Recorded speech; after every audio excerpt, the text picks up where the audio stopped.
Alright, so this is what it's like when your brake booster vacuum pump is going bad, or there's a problem with the vacuum system. You need to check into it, but you get this alarm and it says brake booster right there. Now when you go to start the NPR, usually overnight, you turn the key, it'll do that, and then as soon as you crank it, it goes out. That's normal because the system it's not designed to hold vacuum overnight. But when you get into a situation where you come back in the truck and 15, 20, 30 minutes after driving it, it shouldn't be doing this. So I'm gonna increase the RPMs a little bit. See, it went out. Now you can, I don't know if you can hear.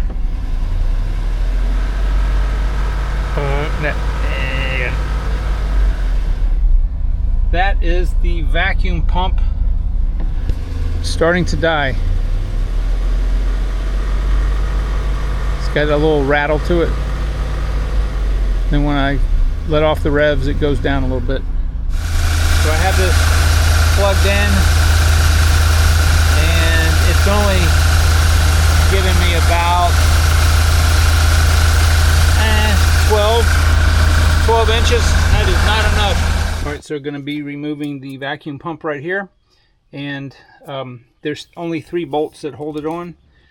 But to get a little bit more clearance, we're going to use a 12 millimeter and take this bolt out, which will allow this flexible fan shroud to move back a little bit. And there's one on the other side, which I'll show you in a minute, but this is a 12 millimeter and we'll take that out now. All right, so if you want, you can take the bolt out of the other fan shroud fastening device. I'm not going to do that. If you're going to use a half-inch extension, or I'm sorry, a half-inch socket, you'll need to do that. But I'm just going to take, and this is a 15 millimeter. I have plenty of room with a 3/8. So I'm just going to move this. This is the tensioner, and I'm going to do that and take the belt off of the alternator. All right, once the belt is just to the side of the alternator, you can take the pulley bracket right here. I'm sorry, the pulley, and there's some holes right here. You just need to line the holes up with the holes in the pump, and we're going to be removing the bolts that way. The camera is not going to be able to show it, but they're in there. I believe they're 12 millimeter. I'm sorry, I told you these were 12. These are actually 13 millimeter. And they're very difficult to even show on the camera. But if you'll take like a 1 or 2 inch extension and a socket on your 3/8 inch drive, you should be able to get all 3 of them out. All right, so I just pulled the pump out. And these are the 3 mounting holes that you have to line the holes up in the pulley for. And so this pump, I'm going to tell you guys this, it's very important. This is an old style pump. See how short the snout is right here? This is a replacement old style pump. And same thing, okay? When you go to Isuzu, they're going to try to sell you a $1,350 pump. That's how much these list for. This is the part number that you want if you have an old style pump. This is a General Motors part number because this is a General Motors pump. The Isuzu part number will have an 8 in front of it and a 1 at the end and a couple dashes in there. Same thing, it's made in Hungary, just like the pump that you get from Isuzu is this pump. Now, if they try to sell you the updated pump, then this line right here that goes to the airbox will have to be routed this way because the outlet right here is over here. But if you choose to use the old style pump, it's perfectly fine, you're going to reuse your pulley.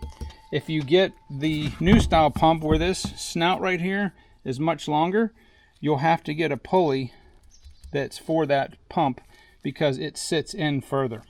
So What we're going to do now is, because I'm going to reuse this, I'm going to get my puller, and this is like a press fit. It's not real tight, but we're going to pull this off. And just take note that the shaft right here is flush with the inside of the pulley itself. Okay, so I want you to hear something before I take this off. This thing is making a racket. There's nothing wrong with the shaft itself, but the vacuum element in here is going bad. And it was only, you saw in the video, it was not putting out enough vacuum. That's why we're replacing it.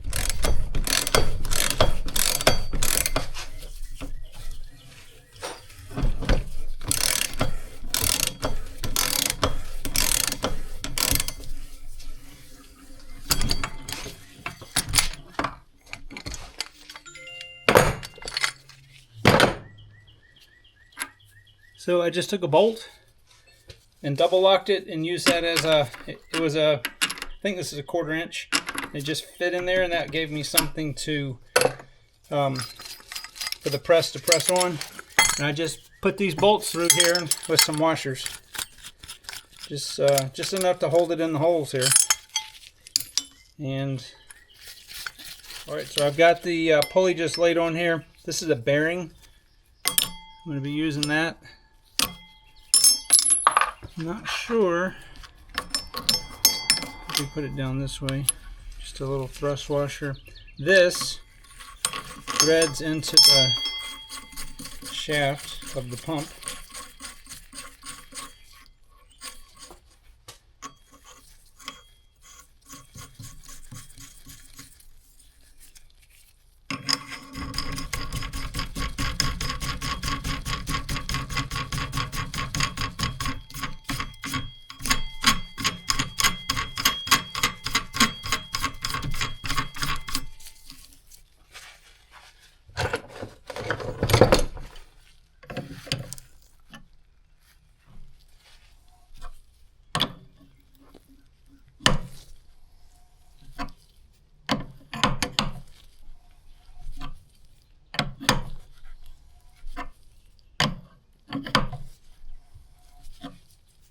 This glides so much easier with the bearing on there.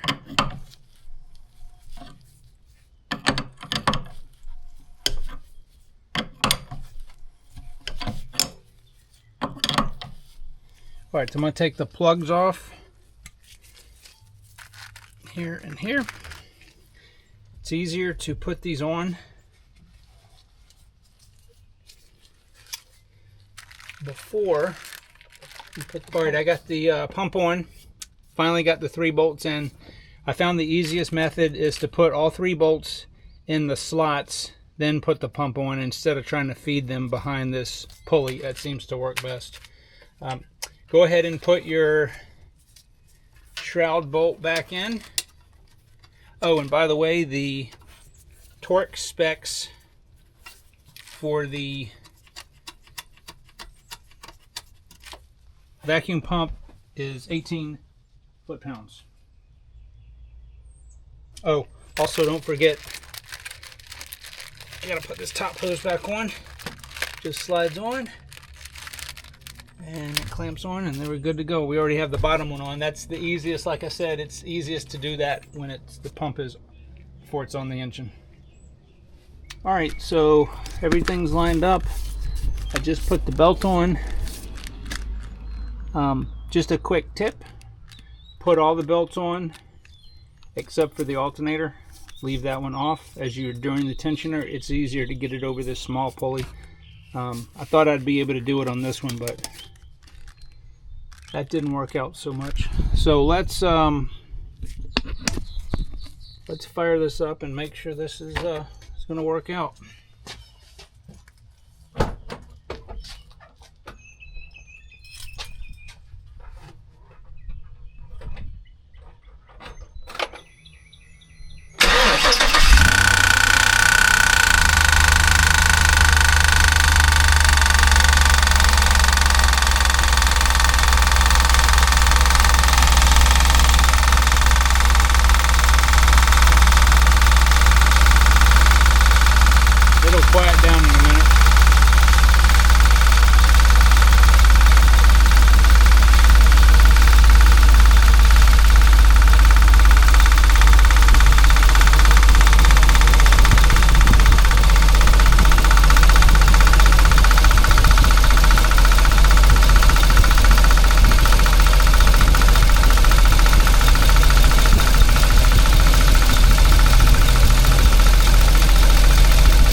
Alright, so what I'm going to do is I'm going to take the hose loose over here and we'll test the vacuum output and see if it's around 20 to 25. Alright, we can see this is putting out 26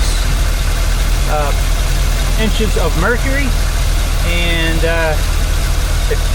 remember from the first video it was only putting out about 12 and it was really erratic like this, so it's working very good.